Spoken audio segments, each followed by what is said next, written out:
Okay, welcome to the Lab Practical Video Podcast on the knee joint. Again, we start with the typical precautionary message. Don't use these PowerPoints as a substitute for coming to lab or attending biosis. You want to make sure and interact with the models that are available so that you can perform as well as possible on the upcoming practical. Okay.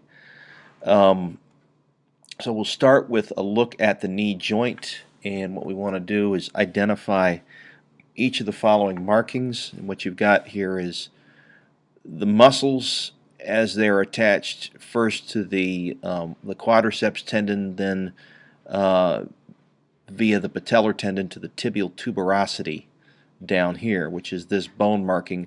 And you can see the three superficial muscles of the quad located here. Okay, this is the vastus lateralis, this is the rectus femoris, and the vastus medialis.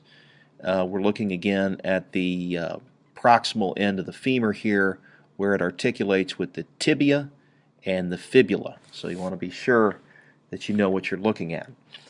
So if we name each of the following, okay, number one would be the patellar tendon. Okay, well, actually, let's be very clear. Number one is the quadriceps femoris tendon, which then becomes the patellar tendon down here, okay, and attaches to the tibial tuberosity. Number two is going to be the medial collateral ligament, okay, sometimes called the tibial collateral ligament, or TCL. I will accept either name, but you want to know both of them in the event that one or the other shows up on the word bank. Number three, over here is the lateral collateral ligament, sometimes called the fibular collateral ligament, because it is attached to both the proximal head of the femur and the distal head of the fibula, shown right down here. Now, a couple things I want you to notice about these two ligaments, the MCL and the LCL, is that they're what we call extracapsular, meaning that they lie outside the confines of the joint cavity that defines the knee. Okay, so that distinguishes them from the anterior and posterior cruciate ligament, which are what we call intracapsular ligaments. Number four down here, this is the patellar ligament, and it attaches here to the tibial tuberosity. Okay, so this is the knee joint. Remember, the knee joint is a diarthrotic joint. It features a joint capsule that contains synovial fluid. It also has a pair of intercapsular ligaments, the ACL and the PCL, which stands for anterior and posterior cruciate ligament. The capsule is filled with synovial fluid, which is made by synoviocytes that line the internal portion of the cavity, and the extracapsular ligaments, of course, lie outside the capsule. So if we move over here, what we've done is we've removed the patella, so we've peeled away. This is the quadriceps tendon, this is the patellar tendon, and you're looking here at an anterior view of the knee. Okay, so this would be a right knee looking at it from the front. Number one here, okay, indicated on the model and also indicated here on the diagram, is the lateral meniscus. How do you know it's the lateral meniscus? Because the fibula is always on the lateral side of the lower leg. Remember that the fibula is your lateral strut. The tibia is your medial strut of the lower leg. Number two is the medial meniscus. Okay, it's on the medial side of the leg. You know this because the fibula is on the opposite side. Another way to know that you can tell you're looking at the front of the knee is that you can see the lateral and medial condyles of the femur, which are covered, of course, with articular cartilage. And you notice that also that this surface is very smooth. This allows for the kneecap, the patella, to ride easily up and down inside this groove. The back of the knee looks very different, okay, and we'll see that in the models that are coming up. All right. So now we're asking the question, what are these two ligaments? Okay, number one is pointing to the anterior cruciate ligament, which is anterior-posterior stabilizer of the knee. So basically it runs from the back lateral portion of the knee to the front medial portion. Okay, so it keeps the knee from sliding back and forth more than it otherwise would. And of course, number two is the posterior cruciate ligament, crosses in the back. Okay, so it runs from the medial portion of the knee to the midline behind the anterior cruciate. Okay, so these are posterior anterior stabilizers of the knee, while the collateral ligaments, the extracapsular ligaments, are going to stabilize the side-to-side movement of the knee. The knee is not supposed to bend in either this direction or this direction. Okay. All right, moving on. You can see here on the model the lateral collateral ligament, the meniscus. Note that the meniscus is a cartilaginous structure. It's made of fibrocartilage, and it provides a goodness of fit between the proximal condyles of the femur and the fossae of the tibia. Okay, so if we didn't have the meniscus, we wouldn't have, we would have a much more movable and easily damaged joint. Sometimes when people have knee surgery, they damage their meniscus, and what happens is that the condyles of the femur rub against the articular surfaces of the tibia, and it can wear away the cartilage and can result in early onset osteoarthritis. Okay, here we're looking at the medial aspect of the knee. How do we know? Because we cannot see the fibula. Okay, so this is the medial collateral ligament, sometimes called the tibial collateral ligament. You can see the medial meniscus, you can see the patella. There is the quadriceps tendon, and there, of course, is the patellar tendon attached to the tibial tuberosity, which is the bump just below your kneecap. Here we're looking at the muscles that move the knee, and there's two broad groups. This is the anterior right thigh, and you can see several muscles here that move the leg. The muscles that we're most interested in are called the quadriceps muscles. Okay, so let's list those now. This is the vastus lateralis, this is the rectus femoris, and this is the vastus medialis.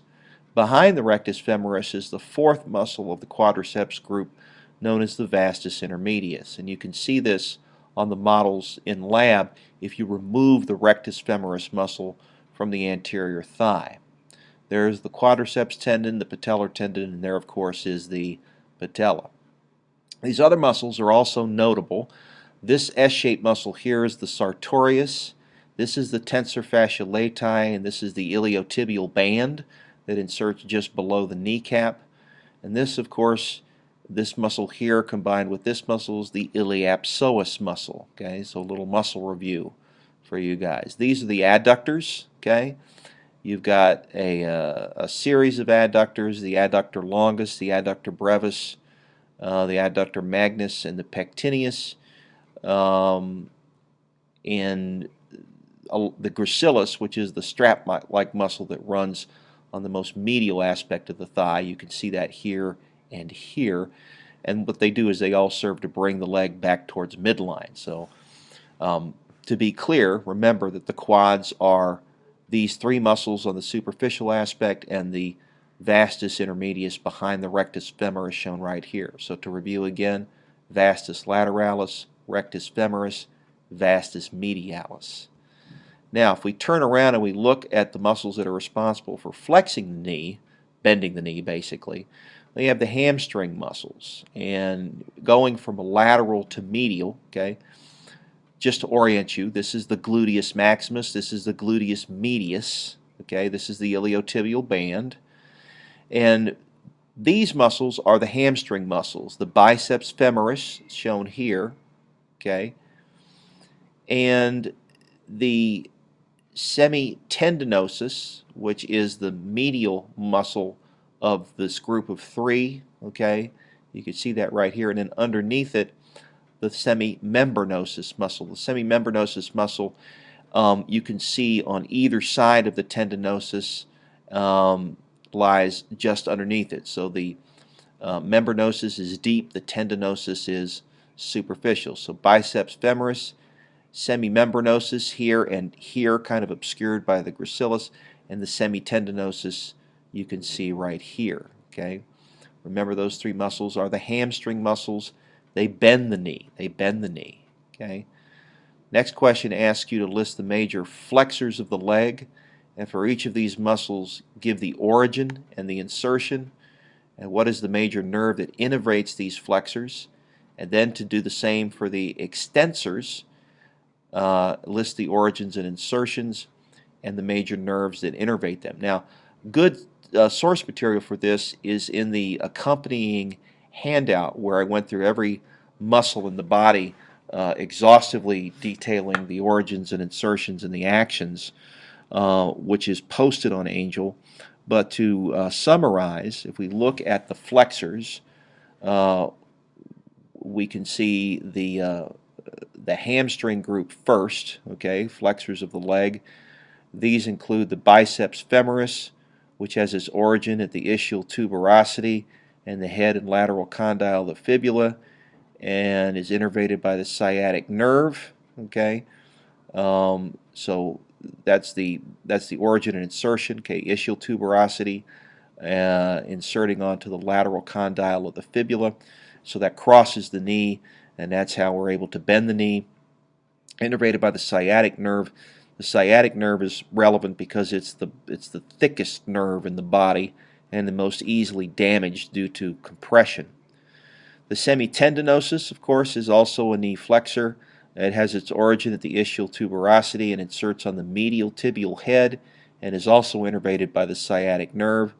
And the semimembranosus, which has its origin on the ischial tuberosity and inserts onto the posterior medial condyle of the tibia and is also innervated by the sciatic nerve. Okay, so all these cross the knee joint and they're all involved in flexing the leg. Okay, so those are the three muscles of the hamstring group. In addition, the gastrocnemius has some role in flexing the leg. Okay, the gastrocnemius has its origins on the lateral medial condyles of the femur, actually the epicondyles of the femur, and inserts onto the Achilles tendon, which attaches to the calcaneus or the heel bone. Okay, so the gastrocnemius has some role in flexing the leg. Okay, for the extensors, the rectus femoris has its origin on the anterior inferior iliac spine. Yeah, and it inserts onto the ilium and via the quadriceps tendon to the tibial tuberosity. I'm sorry, that's anterior inferior iliac spine, AIIS. It won't be abbreviated on the word bank, so you need to know the full terminology. And it's innervated by the femoral nerve, that's the rectus femoris. The vastus medialis has its origin at the linea aspera of the femur, and it inserts onto the quadriceps tendon to the tibial tuberosity and is also innervated by the femoral nerve. The vastus lateralis has its origin at the greater trochanter and inserts onto the linea aspera via the quadriceps tendon to the tibial tuberosity and is also innervated by the femoral nerve. And then the vastus intermedius, which has its origin on the anterolateral femur and inserts via the quadriceps tendon onto the tibial tuberosity and is also innervated by the femoral nerve. Okay, so one of the things you might be a little bit fuzzy on is this idea of the